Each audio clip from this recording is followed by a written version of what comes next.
Vamos a ver entonces la definición de teología. Permítanme un segundo.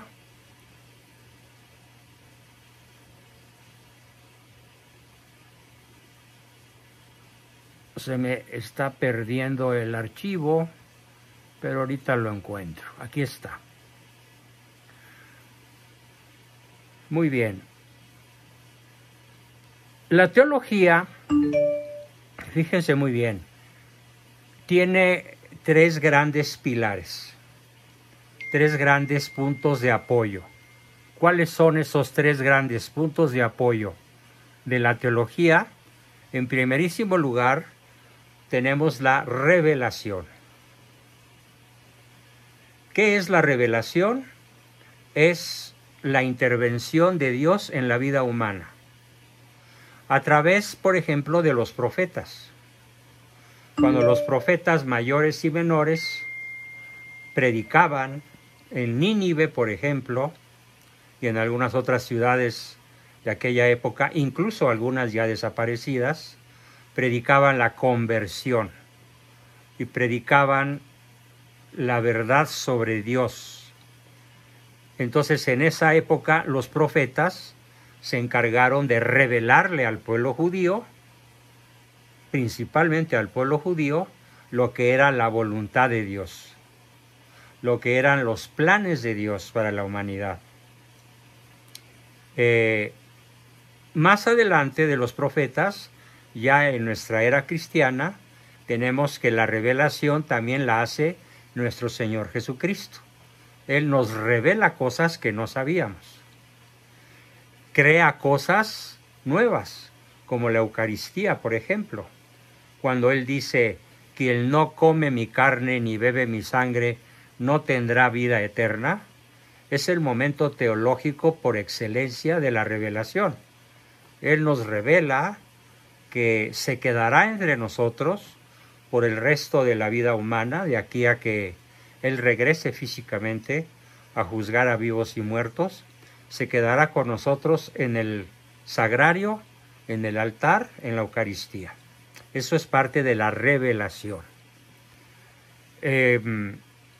Obviamente, la revelación tiene otros dos fundamentos. La teología tiene otros dos fundamentos muy importantes, que son la tradición de 2000 años de la Iglesia, lo que la Iglesia ha enseñado a lo largo de 2000 años, o desde el año 33 a la muerte de Cristo, y cuando los apóstoles salen de donde están escondidos y empiezan su predicación, a mediados del año 33 de nuestra era, hasta el 2024, tenemos la tradición, la historia de la Iglesia, lo que la Iglesia siempre ha enseñado. Lo más sorprendente de este segundo pilar de la teología es que nunca un teólogo, nunca un papa, nunca la tradición ha entrado en contradicciones consigo misma. Jamás. Mientras que en todas las demás ciencias ha habido contradicciones tremendas. Por ejemplo, los astrónomos hasta finales del siglo XV estaban segurísimos, más bien hasta mediados del siglo XVI, estaban segurísimos, y así lo enseñaban en todas las universidades, que el globo terráqueo era el centro de la creación y que el Sol daba vueltas alrededor de la Tierra. Y además que la Tierra era plana. Eso era lo que enseñaban los astrónomos todavía a mediados del siglo XVI. Hasta que llegaron dos genios, Galileo y Copérnico, Nicolás Copérnico, sabio astrónomo y además cardenal de la Iglesia Católica, y demuestran exactamente lo contrario. Que la Tierra es esférica y que no es el Sol el que da vueltas en torno a la Tierra, sino la Tierra la que da vueltas en torno al Sol.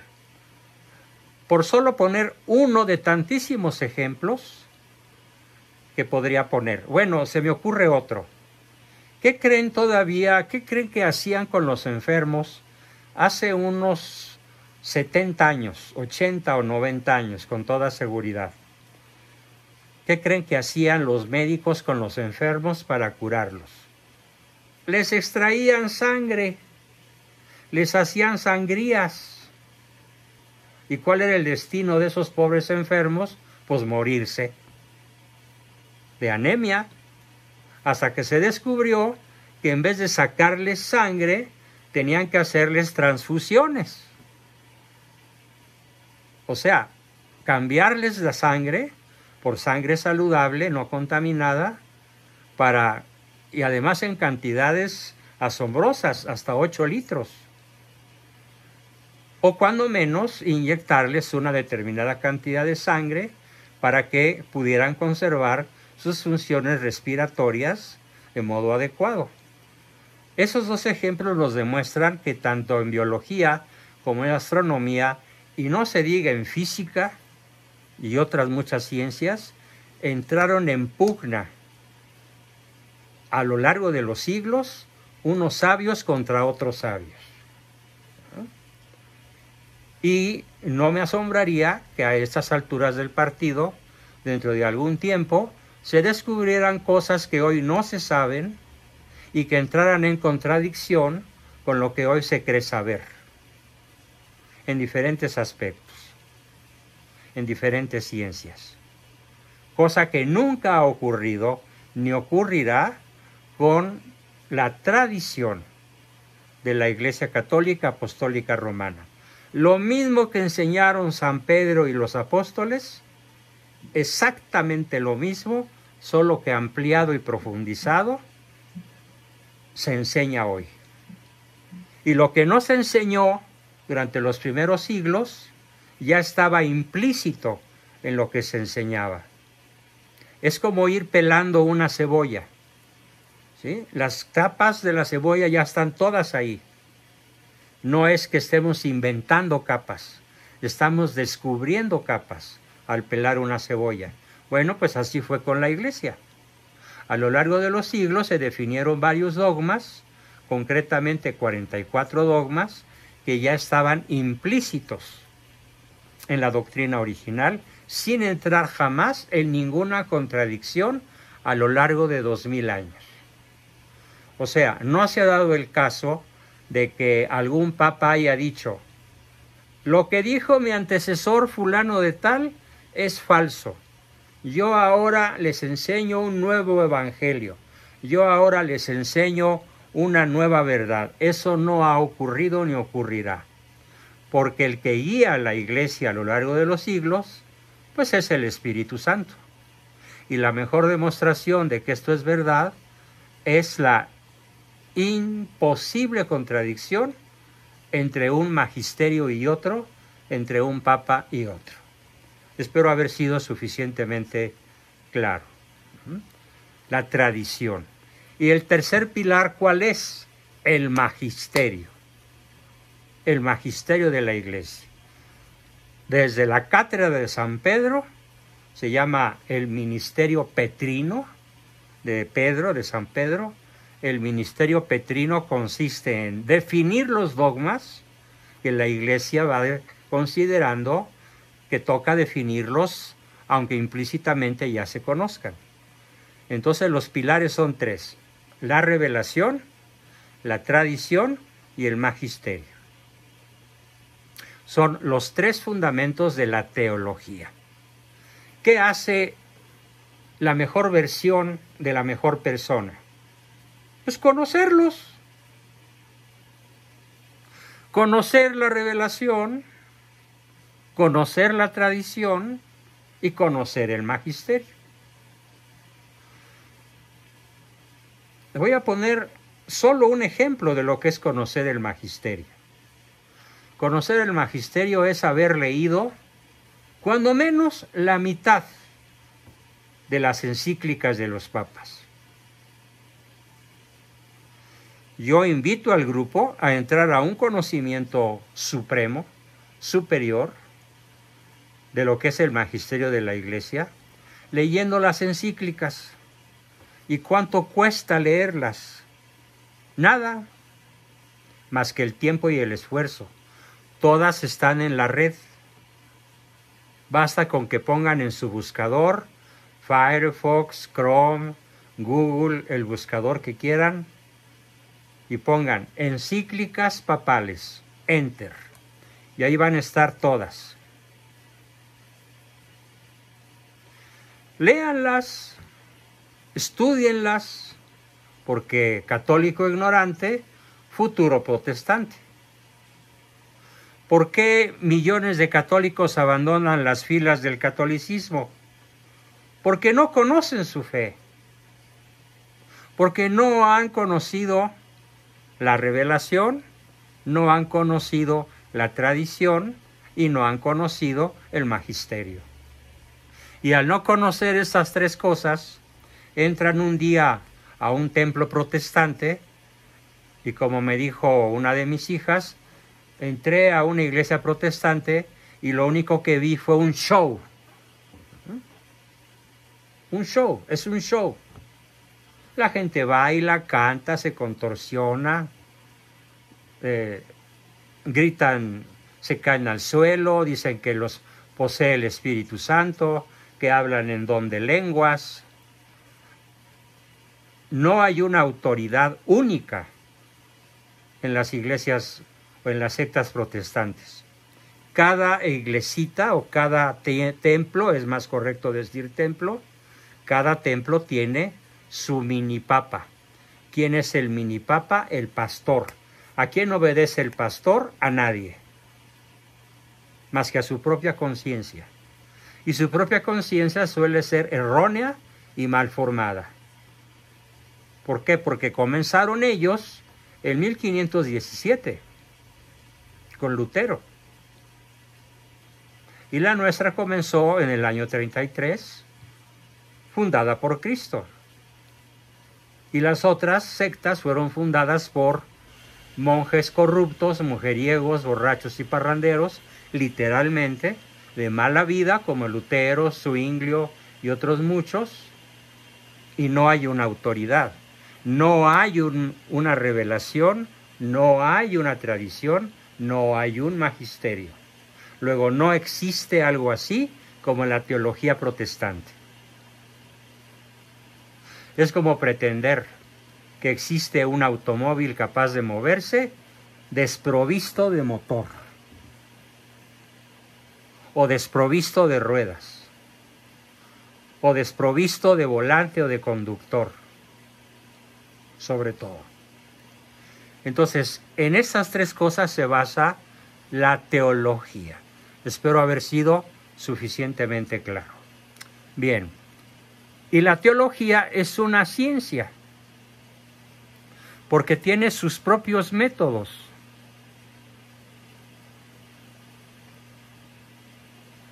Tiene sus propias conclusiones.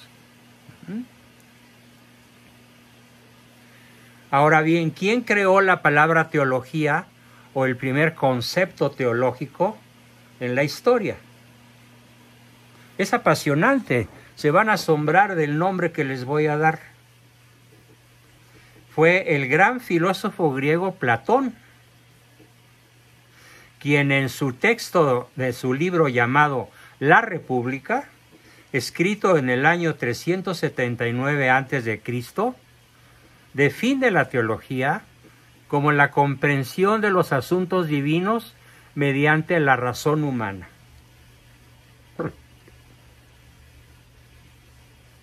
La comprensión de los asuntos divinos mediante la razón humana.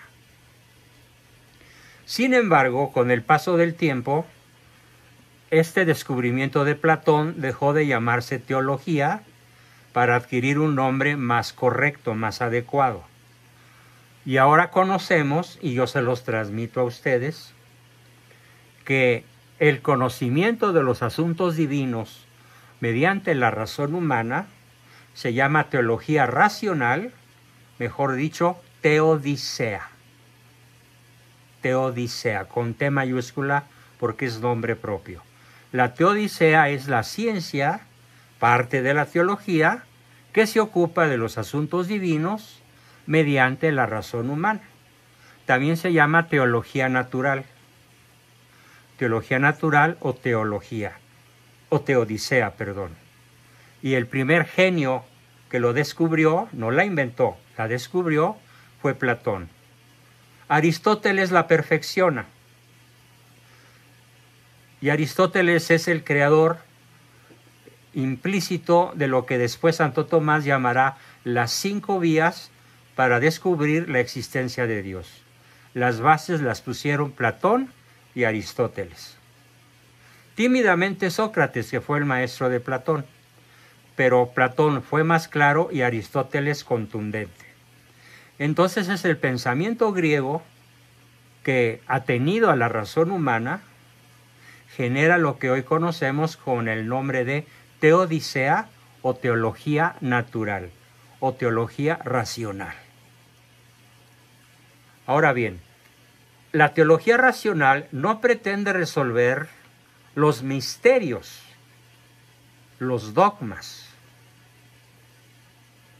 porque los misterios y los dogmas superan la inteligencia humana sin destruirla. Por esa razón tenemos otras ramas de la teología. Tenemos, por ejemplo, la teología bíblica, que es la que se deriva de la Biblia, como su nombre mismo lo dice. Pero aquí tengo que hacer algunas aclaraciones muy importantes. La libre interpretación de la Biblia no es válida, no es conveniente y no es acertada. La teología bíblica tiene que ser guiada por la Iglesia, por el magisterio y por la tradición. Y tiene que ser vista a la luz de la revelación. Aquí aprovecho para hacer una crítica muy fuerte a las sectas protestantes cuando escriben que su fe se basa en la sola escritura. La sola escritura. ¿Qué quiere decir? Que los protestantes se basan en la letra literal, en la interpretación literalista de los versículos de la Biblia. Y cada quien tiene su propia interpretación. Esa es la forma de explicar que existan tan solo en los Estados Unidos 500,000 de sectas protestantes, derivadas cada una de esas sectas de la interpretación individual, fuera del magisterio, fuera de la tradición y fuera de la revelación de algún chiflado o de alguna persona de buena voluntad pero ignorante que creó su propia secta porque además, según él, Dios le sopló en la oreja o el Espíritu Santo lo inspiró. Normalmente estas personas tienen lo que los psicólogos llamamos perfil delirante paranoico. Lo hemos sabido siempre, los psicólogos realistas. Bien, teología bíblica. Segundo, teología dogmática, que es la que se ocupa del análisis de los dogmas, sabiendo de antemano que la inteligencia humana no podrá resolverlos. Ojo, solo podrá aceptarlos. Los dogmas están para ser conocidos y aceptados.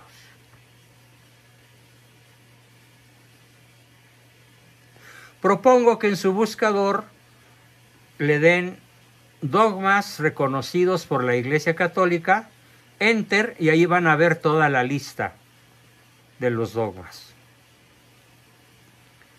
El dogma no es para entenderse.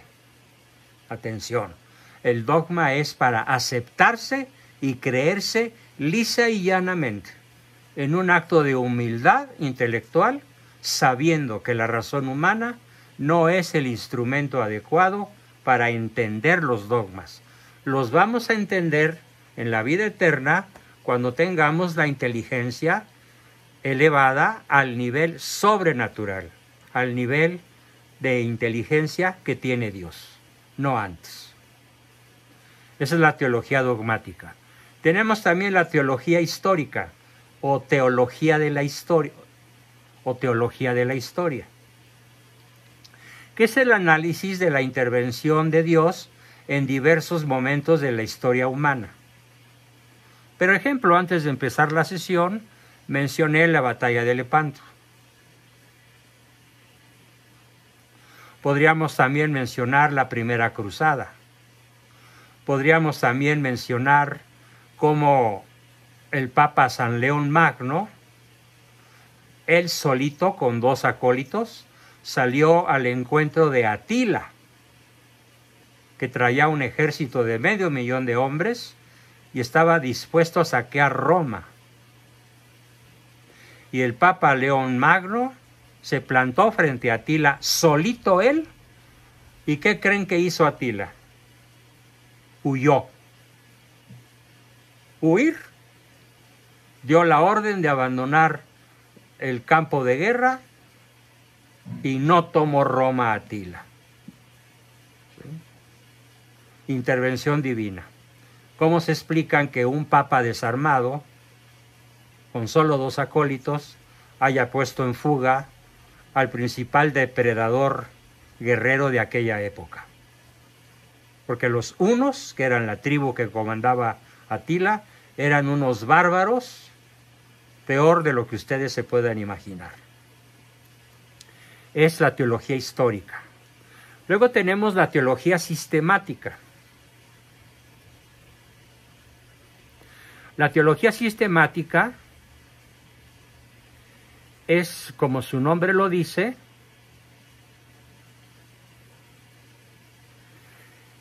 la que se responsabiliza en formular un postulado disciplinado, racional y coherente de las doctrinas de la fe cristiana. Aborda cuestiones relacionadas con las enseñanzas de la Biblia con respecto a ciertos temas auténticos sobre Dios y el universo. La teología sistemática se encuentra en la intersección entre la ética, la filosofía y la religión. O sea, la teología sistemática se fundamenta en la ética, en la filosofía y en la religión. Ética, ciencia que estudia y determina la bondad o maldad de los actos humanos libres con relación al fin último. Filosofía, la ciencia que estudia al ser por sus últimas causas, origen, identidad y destino. Y religión, que estudia cómo Dios creó la religación, el religamiento con la raza humana que había caído en desgracia por el pecado original. Dios es el inventor de la religión. Ningún otro ser ha inventado la religión. Por lo tanto, cuando algún iluminado como Lutero pretende decir que él inventa, que él crea la verdadera religión, aparte de delirante, está mintiendo. Porque solo Dios puede decidir cómo los seres humanos nos vamos a reconectar, a religar con Él. La teología sistemática investiga la esencia de los textos sagrados y su concordancia con la ética, con las ciencias sociales, con la filosofía y con las ciencias naturales, para comparar sistemáticamente lo que la Biblia dice sobre temas concretos de la vida real. Y así vamos entonces a encontrar la teología del trabajo, la teología del cuerpo, la teología de la salud, la teología de la sexualidad, la teología de la educación,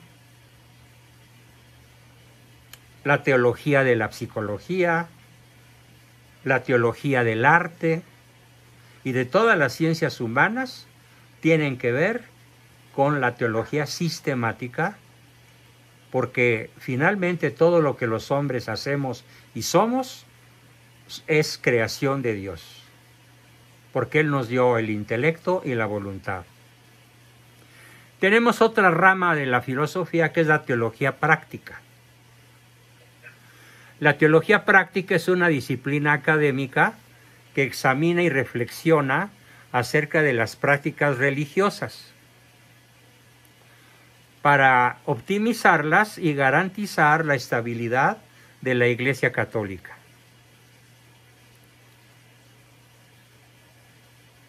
La teología práctica nos plantea, por ejemplo, algunas preguntas. ¿Qué sucede en el mundo? ¿Y qué tiene que decirnos la teología? Segundo, ¿por qué sucede lo que está pasando desde el punto de vista teológico? Por ejemplo, Dios no inventó el mal, Dios no crea el mal, Dios no hace cosas malas. Nosotros somos los creadores del mal, al permitir las instigaciones y las tentaciones del demonio, mediante el uso de nuestra libertad. La teología práctica nos da consejos para mejorar nuestra forma de vida en la vida cotidiana, ser mejores cristianos, mejores católicos. Y otra teología práctica tiene que ver, otra de las preguntas de la teología práctica, ¿cómo le hace la Iglesia para subsistir en un planeta tan cambiante y tan enemigo de las prácticas religiosas auténticas? Incluso que aparece con nombres muy extraños y muy injustos, como por ejemplo, teología del marxismo, teología de la liberación, teología posmoderna. Todo eso son inventos luciferinos que estudia la teología práctica para prevenirnos y no caigamos en los errores que estas corrientes malévolas nos plantean.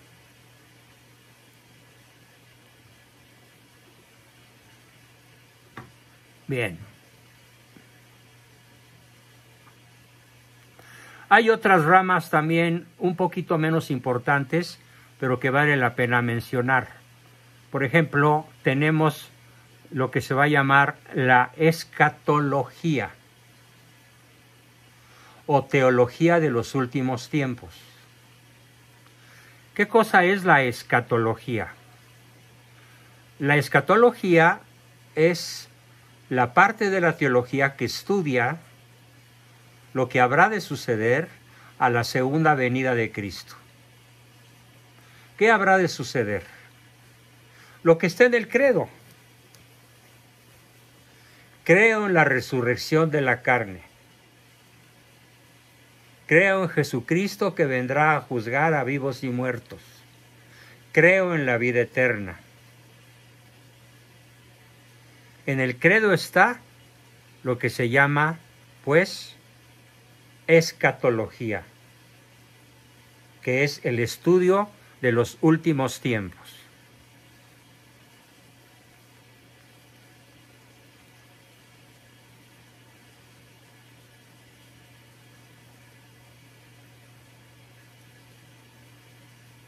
Vamos a ver qué más puedo transmitirles. ¿Qué materias tiene la teología? Vamos a suponer que vamos a estudiar teología. Tenemos entonces 4 materias. 4 materias, que son, primero, la Biblia y las lenguas bíblicas. Arameo, hebreo, etc. Griego, latín. Materia 2, teología e historia de la Iglesia.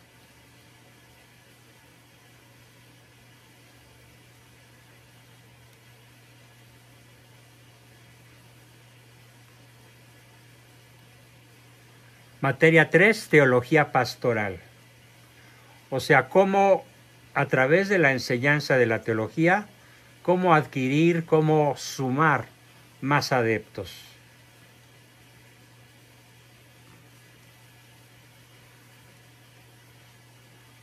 Y la cuarta materia, crítica de las demás creencias. Del budismo, del sintoísmo, del posmodernismo, del comunismo, del marxismo, del liberalismo. Todas esas corrientes son la cuarta materia que estudia la teología. De tal manera que el teólogo puede hacer mejor que nadie una crítica muy profunda, muy sólida, muy sistémica del materialismo, del psicologismo, del psicoanálisis, del aborto, del crimen organizado, de los malos gobiernos. Patti está pidiendo si las puedo repetir. Materia 1, la Biblia y las lenguas bíblicas. Materia 2, la teología y la historia de la Iglesia. Materia 3, teología pastoral. Materia 4, crítica de las demás creencias.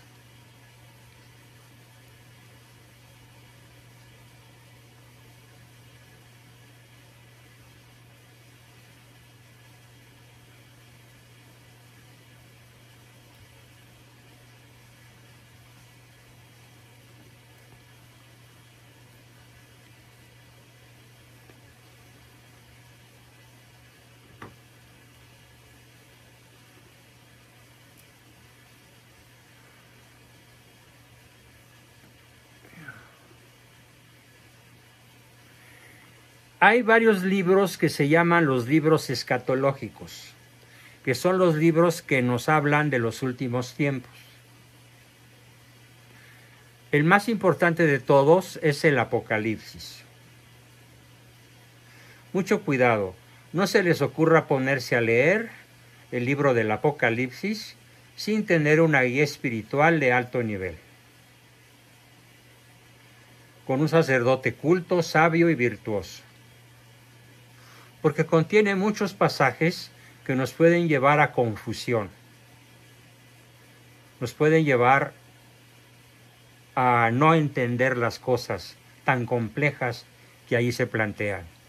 El segundo libro escatológico es el Sermón del Monte de los Olivos, que este sermón es proferido por Cristo. Y el capítulo 9 del profeta Daniel, cuando habla de lo que habrá de ocurrir a la segunda venida de Cristo.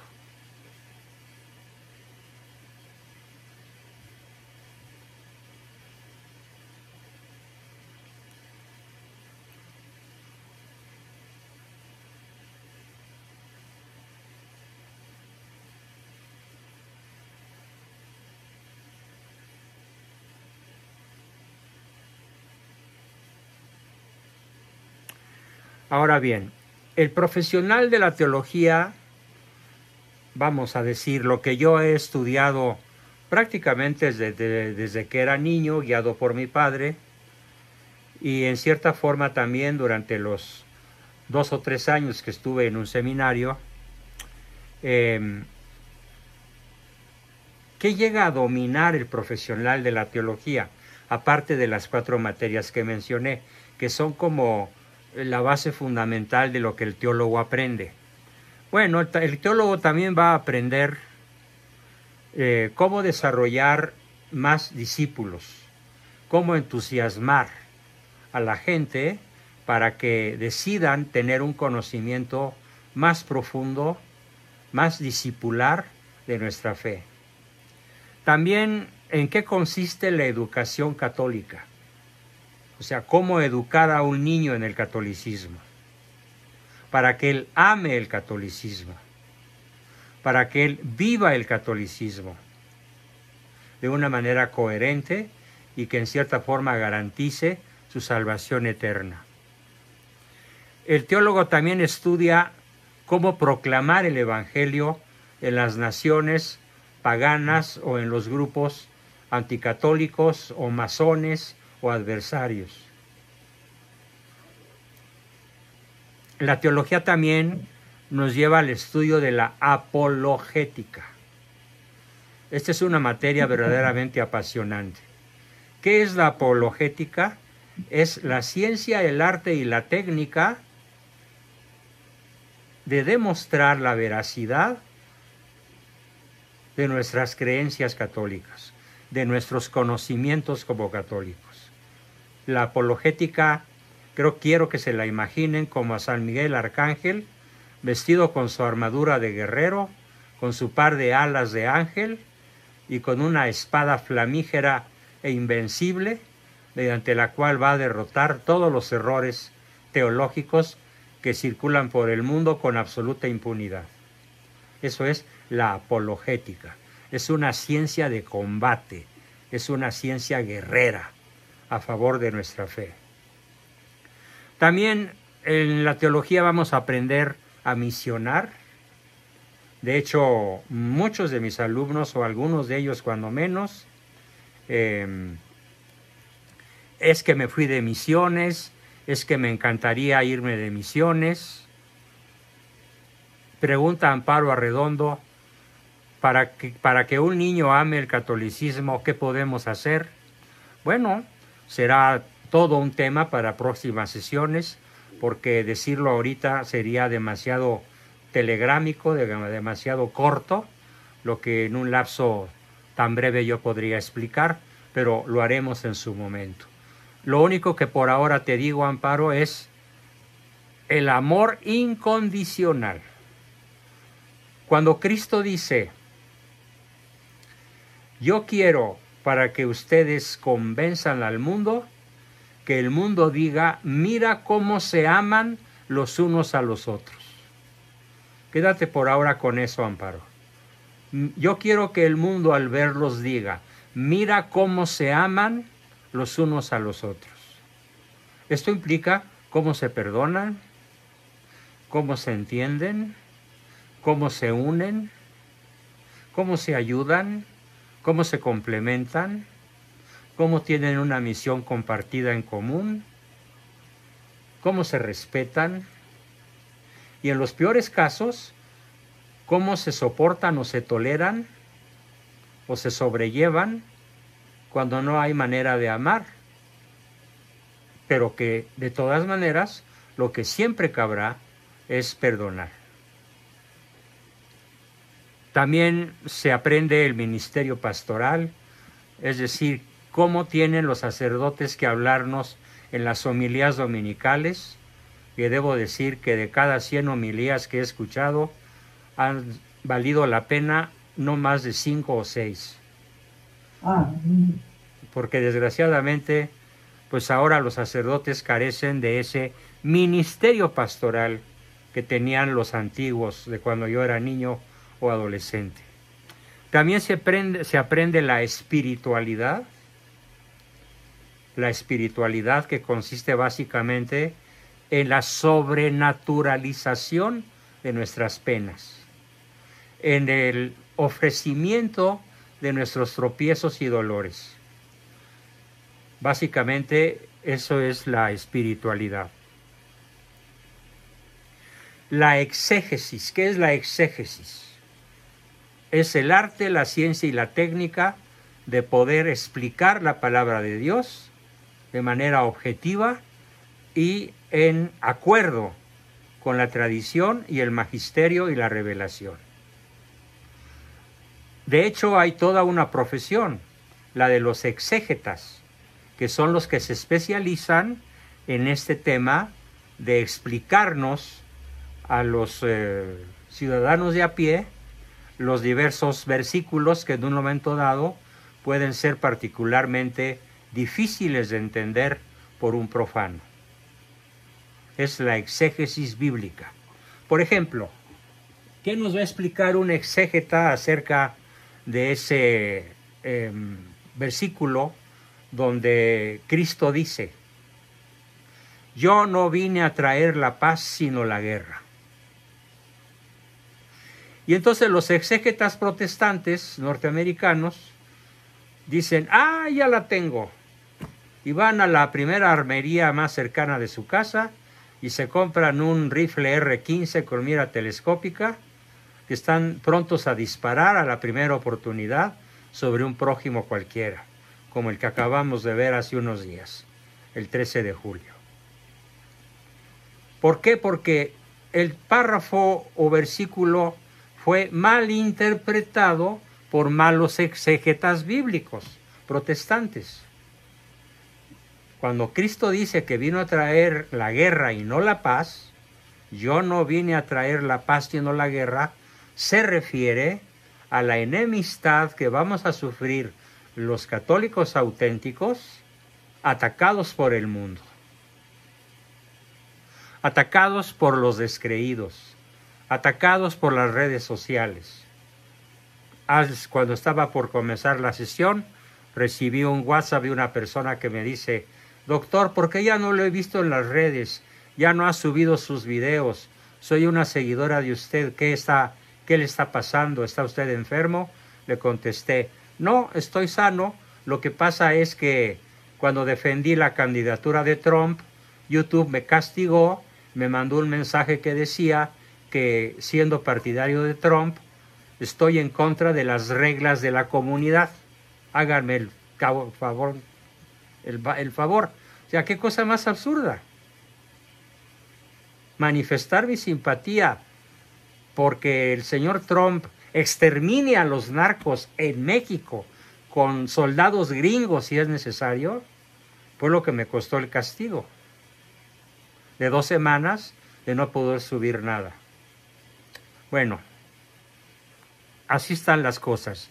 Es entonces, la exégesis nos va a decir que la verdadera enemistad, la verdadera guerra a la que Cristo se refiere, no es una guerra armada con armas convencionales o atómicas, sino que es la guerra del cristiano contra el mundo, la guerra del mundo contra el cristiano. Y por desgracia esta guerra se da al interior de las familias, porque ¿cuántos de sus hijos, cuántos de nuestros hijos ya renegaron de su fe y ahora trabajan, viven, piensan, creen como ateos, al menos en el aspecto práctico de sus vidas, y muy alejados de lo que es la verdadera fe? Cosa que va a explicar muchos de nuestros problemas. Redondeando el tema, queremos tener un auxiliar poderosísimo en resolver cualquier problema emocional. Falta de asertividad, timidez, depresión, tristeza, temperamento colérico, agresivo, iracundo, problemas conyugales, problemas de comunicación. Créanme, la teología tiene más riqueza que la filosofía y que la psicología. Por esa razón, cuando vi que como psicólogo no tenía yo más que 3 o 4 respuestas a cada 100 preguntas, fue cuando decidí estudiar filosofía en serio, y entonces ya pude contestar tal vez la mitad de las preguntas. Pero la teología nos da un saber total. El que domina los temas teológicos domina cualquier problema, por grave que sea, que se nos pueda presentar.